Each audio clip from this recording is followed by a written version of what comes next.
Assalamualaikum class 7. How are you? I hope you all will be fine. Today date is 3rd May 2021 and the day is Monday. It's our English lecture and as you already seen on the board, our topic is tenses. First of all, what is the agenda of our topic? हम इस अपने topic में क्या क्या पढ़ेंगे. First, why we need tenses, हमें tenses की ज़रूरत क्यों पेश आई. उसके बाद व्हाट आर टेंसेस, टेंसेस क्या होते हैं, टाइप्स ऑफ टेंसेस. उसके बाद हेल्प, रोल ऑफ हेल्प या फिर रोल ऑफ हेल्पिंग वर्ब्स. उसके बाद हम करेंगे स्ट्रक्चर ऑफ टेंसेस और उसके बाद हम टेंसेस को एग्जांपल्स के साथ डिस्कस करेंगे. Make tenses with examples. First of all, why we need tenses, हमें टेंसेस की ज़रूरत क्यों होती है. As you know that English language is much important in the world and the tenses are the important part of our grammar. The grammar is incomplete without tenses, so that we need to understand these tenses. उसके बाद what are tenses? Tenses होते क्या हैं? These denote the type of an action. ये हमें किसी भी काम का रोज़मर्रा ज़िंदगी में हमें लाखों काम होते हैं. हर काम को करने का कोई ना कोई एक मुनासिब वक्त होता है. तो हमारी रोज़मर्रा ज़िंदगी में काम को करने का जो एक मखसूस वक्त होता है उसके बारे में हमें कौन बताता है? टेंस. सो हम ये कह सकते हैं कि हमारी ज़िंदगी में टाइम प्लस एक्शन को हम क्या कहते हैं? टेंस. अब ये जो टाइम है हमारी ज़िंदगी में ये 3 तरह का होता है. एक तो वो टाइम जो हम मौजूदा प्रेजेंट सिचुएशन में जो हम काम करते हैं वो, और एक वो काम जो हम कर चुके होते हैं या फिर वो काम जो हमने आने वाले टाइम या फ्यूचर में करना हो. तो टेंसेस कितनी तरह के होते हैं? 3 तरह के. Present tense, past tense and future tense. अब हर there are 4 branches, there are 12 branches of our tenses. The name of every 4 branches are same. जो सबसे पहले 4 वर्ड होते हैं हमारे पास: simple tense, continuous tense, perfect and perfect continuous. अब हर टेंस के जो होती हैं वो 4 ब्रांचेस होती हैं.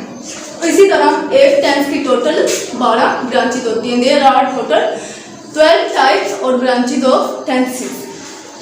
आज हम करने जा रहे हैं पहला टेंस प्रेजेंट टेंस. उसके हम करेंगे उसकी ब्रांच प्रेजेंट इंडेफिनिट टेंस के सिंपल सेंटेंसेस करेंगे. सेंटेंसेस जो होते हैं there are 4 types of sentences: simple sentences, negative sentences, interrogative sentences, negative interrogative sentences. Simple sentences वो होते हैं जो सिंपल सेंटेंसेस को हम अफर्मेटिव या पॉजिटिव सेंटेंसेस भी बोल सकते हैं, जिसमें बात को सादा लफ्जों में बयान किया जाता है या फिर कोई स्टेटमेंट दी जाती है. नेगेटिव सेंटेंसेस में नोट का, इनकार का जो है वो ऑप्शन आता है. इंटरोगेटिव सेंटेंसेस में हम अपनी कोई बात का पता चलाने के लिए अगले बंदे से सवाल करते हैं, और नेगेटिव इंटरोगेटिव सेंटेंसेस में नोट का वर्ड भी आता है और सवाल भी किया जाता है. प्रेजेंट टेंस की 3 कैरेक्टरिस्टिक्स होती हैं. First one is routine, habits, second one is habits and the third one is natural phenomena. जो प्रेजेंट टेंस है इसमें 3 कैरेक्टरिस्टिक्स आती हैं. अब पहली कैरेक्टरिस्टिक क्या है इसकी? पहली खूबी क्या है? रूटीन. अब रूटीन क्या होता है? रूटीन ये नहीं कि रोज़मर्रा ज़िंदगी के जो भी काम है उनको हम रूटीन कहते हैं. रूटीन कहते हैं एक ऐसा मखसूस काम जो किसी मखसूस वक्त में किया जाए, उसे हम क्या कहते हैं? रूटीन. अब वो काम हम एक हफ्ते में भी कर सकते हैं, एक साल में भी कर सकते हैं या एक दिन में भी कर सकते हैं. उसके बाद हमारी हैबिट्स, हमारी फितरत जो कि प्रेजेंट में हमारे साथ साथ ही रहती है. उसके बाद नेचुरल फिनोमेना, जैसा कि earth revolves around the sun, God is one. These natural phenomena are also the characteristics of present tense. किसी भी टेंस को करने के लिए एक फार्मूला होता है. उस फार्मूला में 5 चीज़ें आती हैं. सबसे पहले उसकी आइडेंटिटी, उसकी शनाख्त, पहचान कि किस अगर कोई फिक्रा है तो हमें कैसे पता चलेगा कि वो प्रेजेंट टेंस का है.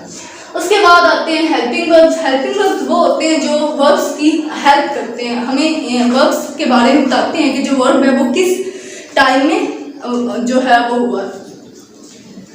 उसके बाद वर्ब्स आते हैं. वर्ब क्या होता है? वर्ब हम एक्शन को कहते हैं, काम को.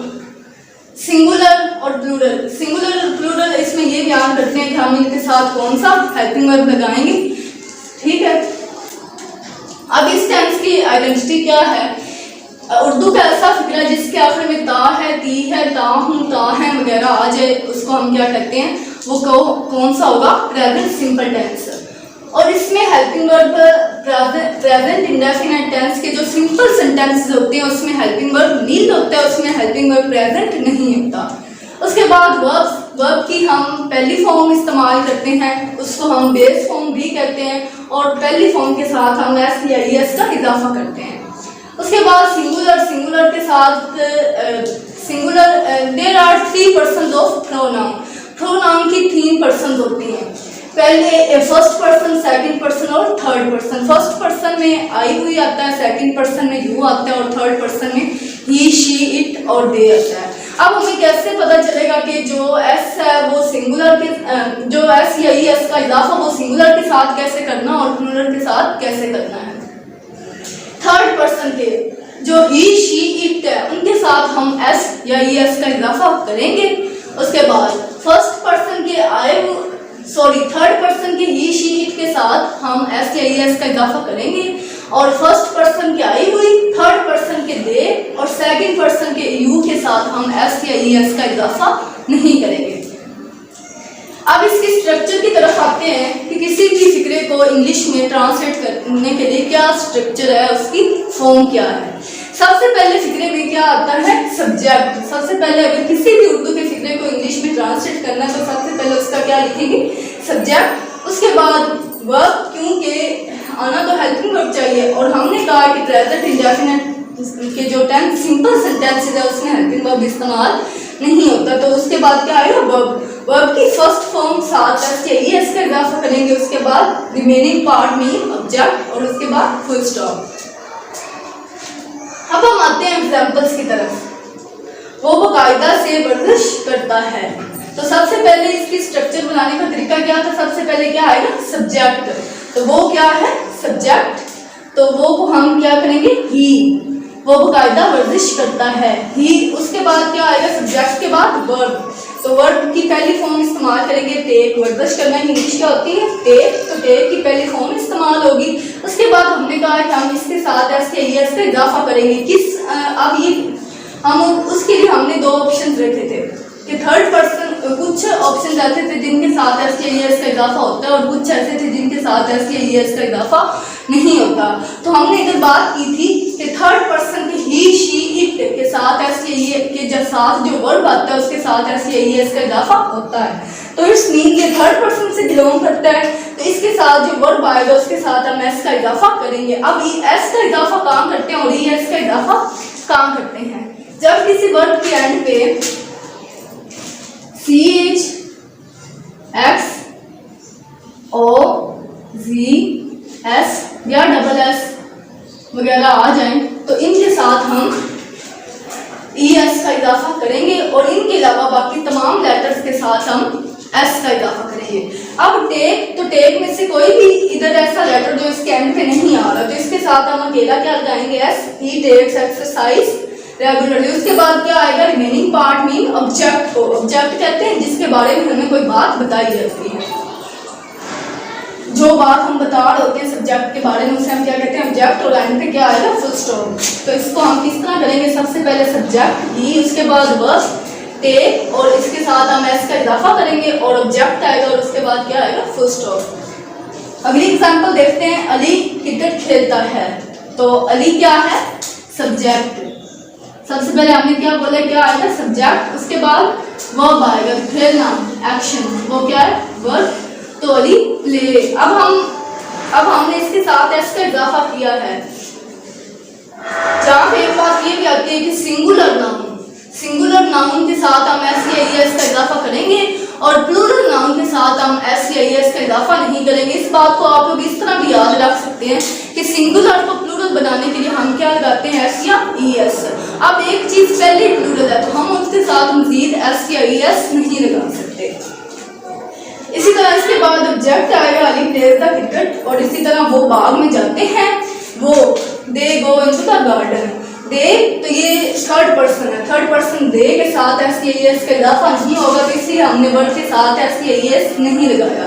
उसके बाद ऑब्जेक्ट, और मैं सबक याद करती हूँ, आई किससे बिलोंग करता है, फर्स्ट पर्सन से। फर्स्ट पर्सन के साथ भी एस या ई एस का इजाफा नहीं होता, इसलिए हमने वर्ड को सिंपल लिखा है। The lesson, so I hope you will understand it. तो आप लोगों की डायरी क्या है, आप लोग घर में इसकी प्रैक्टिस करेंगे, इसको अच्छे से सुनेंगे और अपने पास से आप लोग 20 सेंटेंसेस बनाएंगे। इस पे आप लोग इसको अपनी नीट कॉपीज पे नोट भी कर सकते हैं। 20 सेंटेंसेस आप लोग अपने खुद से बनाएंगे और ग्रुप पे मेरे साथ आप लोग शेयर करेंगे। अल्लाह हाफ़िज़।